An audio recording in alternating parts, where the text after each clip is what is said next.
Good evening সবাইকে। এখন বাজে 5:30। আজকে হচ্ছে রবিবার। আজ দুপুরবেলা মা চলে গেল, মা গেছে পুরীতে বেড়াতে। আর সকাল থেকে আজকে ব্লগ করা হয়নি, সকাল থেকে সব কাজকর্ম সব হয়ে গেছে। মা দুপুরবেলা 3টে নাগাদ বেরিয়েছে। তো এখন আমরা রেডি হচ্ছি, আমরা যাব কন্যাযাত্রী হিসাবে। গতদিন যে বান্ধবীর বিয়ে ছিল, ওর কন্যাযাত্রীতে আমি আর টিনা যাব। তো টিনাও রেডি হচ্ছে আর আমিও রেডি হচ্ছি। তো আজকের ব্লগটা আমি এখান থেকেই শুরু করছি। আমার অর্ধেক মেকআপ হয়ে গেছে, মানে চোখটা মানে আই মেকআপ হয়ে গেছে, শুধু লিপস্টিক পরা বাকি। আর শাড়িটা পরলে হয়ে যাবে। আমি এখানে রেডি হয়ে গেছি, চুলটা এখন বেঁধে রেখেছি। মানে বাস থেকে নেমে ছেড়ে দেবো, কারণ যেহেতু বাসে যাব চুলটা পুরো একদম জট পেকে যাবে, তো সেই জন্যই করিনি। আর এইটা পরলাম আজকে, এটা একটা এই সেটটা আমাকে আমার ছোটো পিসি শাশুড়ি বাড়ি থেকে দিয়েছিল। তো এইটা পরলাম। আর এই শাড়িটা পরেছি সবুজ আর লাল দিয়ে। দেখাচ্ছে, এইটা হচ্ছে আমার ফুল লুকটা। কারণ এই শাড়িটা আজকে পরেছি বিয়ের, আমরা বউ ভাতের দিন রাত্রেবেলা মানে ফুলসজ্জাতে দিয়েছিল আমার বাড়ি থেকে। তো এই শাড়িটা ওই একদিনই পরেছিলাম, তারপর আজ পরলাম। আর টিনাও এখানে রেডি হয়ে গেছে, ও পরেছে এটা মায়ের শাড়ি, মা পুজোর সময় নিয়েছিল গত বছরে। তো সেই শাড়িটা ও পরেছে, ও এখন চুলটা ছেড়েই আছে। এখন বাজে 6:30। আমরা তো আমি আর টিনা রেডি হয়ে গেছি, মোটামুটি সবাই রেডি হয়ে গেছে, কিন্তু এখনও ওদের বাড়িতেই কেউ রেডি হয়নি। বলেছিল 6টার মধ্যে টাইম, তো সবাই রেডি হয়ে রয়েছে। এখন ওরা কখন রেডি হবে জানি না।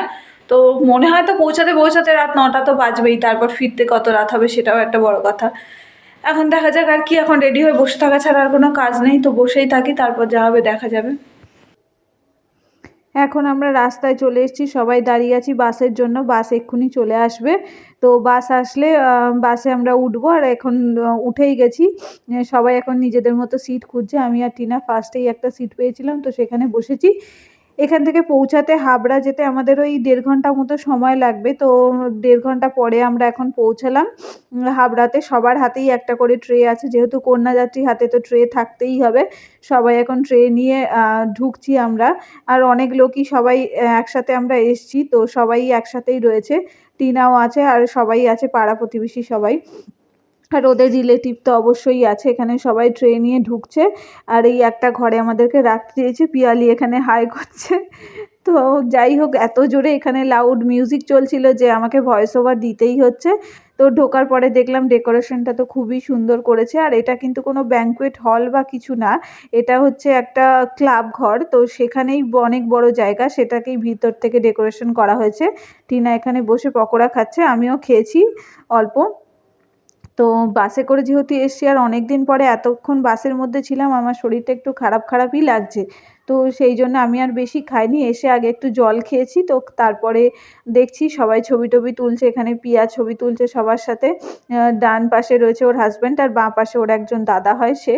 তো ওকে দেখতে আজকে তো আরও সুন্দর লাগছে। আর এখানে আমাদের পাড়ার গুন্ডা এখন বসে বসে পকোড়া খাচ্ছে। আমি বলছি যে তুই একটু মুখটা তোল, তা কিছুতেই মুখটা তুলবে না, দেখাচ্ছে না। আর পাশে ওর ভাইও বসে বসে এখন পকোড়া খাচ্ছে। খাচ্ছে কম, ছড়াচ্ছে বেশি। যাই হোক, তো যেরকমই পাচ্ছে সেরকমই খাচ্ছে। তো আমি এখানে বসে বসে সবার ভিডিও করছিলাম। আমি আর টিনাও এখানে বসে আছি, পকোড়া খাওয়া হয়ে গেছে।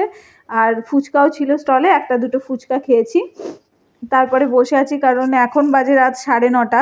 এক্ষুনি তো এলাম, একটু পরে সবাই যখন মানে রাতের ডিনার করবে তখন সবাই মিলে একসাথেই বসবো। আর ভিতরের ডেকোরেশনটা কিন্তু দারুণ করেছে। এখন কিন্তু অনেক সময় পুজো মণ্ডপে এই ধরনের ডেকোরেশন দেখা যায়। আমাদের এখানে বসিরহাটে তো গত 2-1 বছরে অনেক প্যান্ডেলই এরকম ডেকোরেশন করেছিল। এখন বাজে রাত 11টা, আমরা খেতে বসেছি। আর এইটা হচ্ছে মেনু। আজকে আমি খাওয়ার কোনো ভিডিও করছি না, কারণ অনেক রাত হয়ে গেছে আর শরীরটাও ভালো লাগছে না।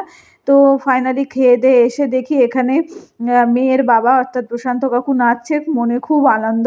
আর এটা ইনি হচ্ছেন যিনি সাদা শাড়ি পরে, ইনি হচ্ছেন পিয়ার শাশুড়ি মা। তো উনিও নাচছেন, সবাই এখানে নাচছে দেখে আমিও একটু ভিডিও করছি বসে বসে। আর খুব ভালোও লাগছে, আনন্দও লাগছে। যাই হোক, বয়স্ক মানুষদের মধ্যে এই আনন্দটা থাকাটাই জরুরি, কারণ তারা এই আনন্দটুকুই উপভোগ করার জন্যেই তো সবাই এত পরিশ্রম এত কিছু, তাই না? আর আজকে পিয়ার জীবনটা যেন আরও ভালো হয়, খুব ভালোভাবে যেন জীবন কাটে, সেটাই আমার কামনা। যাই হোক, সব কিছু ব্যবস্থা তো খুবই ভালো ছিল। আমরা খুবই ভালো করে খাওয়া দাওয়া করেছি, সবাই খুব ভালো করে আনন্দও করেছি। তো বসে বসে সবাই এখানে নাচ দেখছে, কারণ সবার খাওয়া দাওয়া কমপ্লিট না হলে তো আর বাস ছাড়তে পারবে না। তো সেই জন্য আর নাচ তো শুরু হয়েছে একবার, সেই নাচ আর শেষ হচ্ছে না। এখন দুই শ্বশুরমশাই মিলে নাচ করছে, আর সাথে পিয়ার শাশুড়ি মাও আছে। আর ওই মহিলাকে আমি ঠিক চিনি না, তো সেই জন্য নাচ টাচ করছে। এরপরে আমরা বাড়ি ফিরে এলাম রাত 3টের সময়। গুড মর্নিং সবাইকে। আজ হচ্ছে সোমবার। কাল তো বিয়ে বাড়িতে গেছিলাম, ফিরতে ফিরতে প্রায় রাত 3:30 হয়ে গেছিলো। রাত না, ভোরই বলা চলে। তো ফিরে তারপরে ফ্রেশ হয়ে ঘুমিয়ে পড়েছিলাম, তাই এখন উঠলাম জাস্ট। এখন সকাল 10টা বাজে। মা তো বাড়িতে নেই, তো সব কাজকর্মই আছে। তো আজকে তেমন কিছু করব না, যেটুকু না করলে নয় তো সেইটুকুই করবো। আর যে দিদি আমাদের মানে কাজে হেল্প করেন, উনি কাল আসেননি, তো অনেকটাই কাজ পড়ে আছে। যেটুকু পারবো সেটুকু করবো। আজকে শরীরটা ভালো লাগছে না, তো আজকের ব্লগটা এই পর্যন্তই রাখছি। আজকে না, সরি, কালকের ব্লগটা এই পর্যন্তই রাখছি। যদি কিছু ভালো লেগে থাকে তো please do like, comment, share and subscribe our channel. দেখা হচ্ছে পরের ব্লগে।